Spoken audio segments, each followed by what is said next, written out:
But coronavirus-related cancellations have dropped that number to only about 43,000. Korea-Guam Travel Association President Terry Chung. They are just afraid of traveling. People are afraid to go to a crowded area, closed and crowded area, such as an airport, church, department store, retail. He says the 40-member-strong KGTA was projecting another record year for Korean arrivals, but that may no longer be possible. The virus issue has to settle down.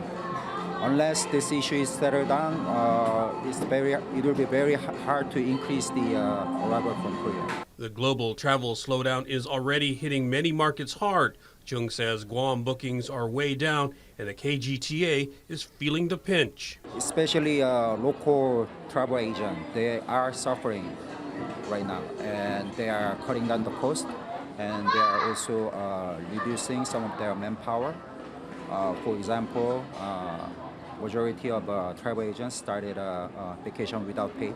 For now, they'll have to wait until travelers regain confidence, and hopefully they'll have some pent-up vacation money to spend on markets like Guam. We will work hard with the GBB to bring the tourists back to the island. GBB is planning for the recovery plan, and if they need our support, we will fully support on their activity. The Korean market may be down for now, but Chung believes it's certainly not out. As long as virus issues. Cases have been linked to the Shincheonji Church after a 61-year-old woman known as Patient 31 tested positive for the virus last week. The church in the city of Daegu said it will fully cooperate with health authorities.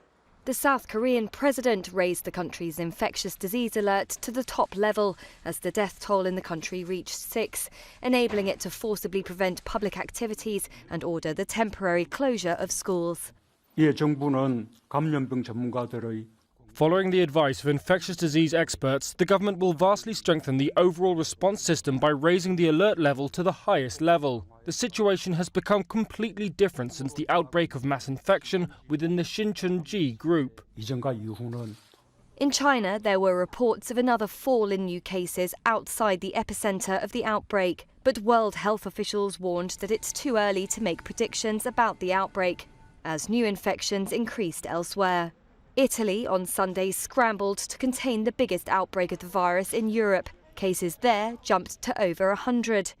The government has shut off the worst affected towns in the north of the country and cancelled a string of public events. That after the first 2 deaths from the disease were recorded in the wealthy regions of Lombardy and Veneto.